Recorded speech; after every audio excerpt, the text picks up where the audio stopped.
2 Samuel, chapitre 17. Achitophel dit à Absalom: Laisse-moi choisir 12 000 hommes.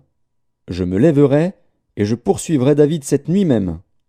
Je le surprendrai pendant qu'il est fatigué et que ses mains sont affaiblies.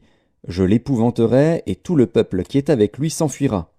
Je frapperai le roi seul, et je ramènerai à toi tout le peuple. La mort de l'homme à qui tu en veux assurera le retour de tous, et tout le peuple sera en paix. Cette parole plut à Absalom et à tous les anciens d'Israël. Cependant Absalom dit: Appelez encore Hushaï, l'Archien, et que nous entendions aussi ce qu'il dira. Hushaï vint auprès d'Absalom, et Absalom lui dit: Voici comment a parlé Achitophel. Devons-nous faire ce qu'il a dit, ou non? Parle, toi. Hushaï répondit à Absalom: Pour cette fois le conseil qu'a donné Achitophel n'est pas bon. Et Hushaï dit: Tu connais la bravoure de ton père et de ses gens. Ils sont furieux, comme le serait dans les champs une ours à qui l'on aurait enlevé ses petits. Ton père est un homme de guerre, et il ne passera pas la nuit avec le peuple.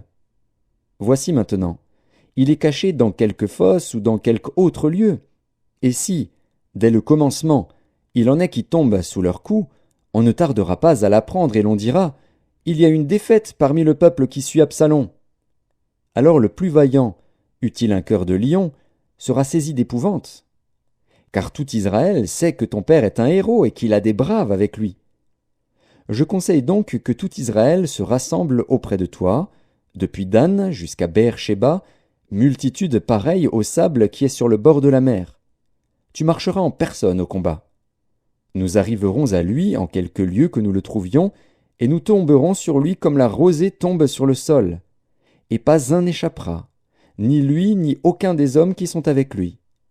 S'il se retire dans une ville, tout Israël portera des cordes vers cette ville, et nous la traînerons au torrent, jusqu'à ce qu'on n'en trouve plus une pierre. Absalom et tous les gens d'Israël dirent: Le conseil de Hushaï, l'Archien, vaut mieux que le conseil d'Achitophel. Or l'Éternel avait résolu d'anéantir le bon conseil d'Achitophel, afin d'amener le malheur sur Absalom. Hushaï dit aux sacrificateurs Tsadok et Abiatar: Achitophel a donné tel et tel conseil à Absalom et aux anciens d'Israël. Et moi, j'ai conseillé telle et telle chose. Maintenant, envoyez tout de suite informer David et faites-lui dire: Ne passe point la nuit dans les plaines du désert, mais va plus loin, de peur que le roi et tout le peuple qui est avec lui ne soient exposés à périr. Jonathan et Achimaatz se tenaient à En-Rogel. Une servante vint leur dire d'aller informer le roi David, car il n'osait pas se montrer et entrer dans la ville. Un jeune homme les aperçut et le rapporta à Absalom. Mais ils partirent tous deux en hâte, et ils arrivèrent à Bakurim, à la maison d'un homme qui avait un puits dans sa cour, et ils y descendirent. La femme prit une couverture qu'elle étendit sur l'ouverture du puits, et elle y répandit du grain pilé pour qu'on ne se doutât de rien. Les serviteurs d'Absalom entrèrent dans la maison auprès de cette femme et dirent: Où sont Achimaatz et Jonathan? La femme leur répondit: Ils ont passé le ruisseau. Ils cherchèrent, et ne les trouvant pas, ils retournèrent à Jérusalem. Après leur départ, Achimaatz et Jonathan remontèrent du puits et allèrent informer le roi David. Ils dirent à David: Levez-vous et hâtez-vous de passer l'eau, car Achitophel a conseillé contre vous telle chose. David et tout le peuple qui était avec lui se levèrent et ils passèrent le Jourdain. À la lumière du matin, il n'y en avait pas un qui fût resté à l'écart, pas un qui n'eût passé le Jourdain.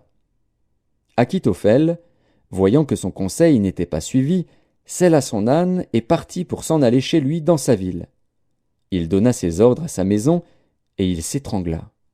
C'est ainsi qu'il mourut, et on l'enterra dans le sépulcre de son père. David arriva à Mahanaïm, et Absalom passa le Jourdain, lui et tous les hommes d'Israël avec lui. Absalom mit Amasa à la tête de l'armée, en remplacement de Joab. Amasa était fils d'un homme appelé Jitra, l'Israélite, qui était allé vers Abigal, fille de Nakash et sœur de Tseruja, mère de Joab. Israël et Absalom campèrent dans le pays de Galaad.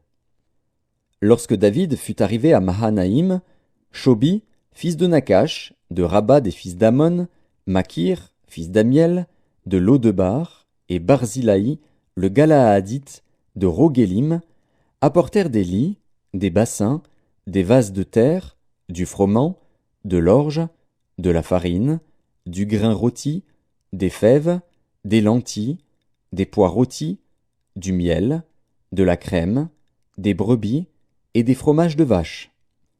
Ils apportèrent ces choses à David et au peuple qui était avec lui, afin qu'ils mangeassent, car ils disaient: Ce peuple a dû souffrir de la faim, de la fatigue et de la soif dans le désert.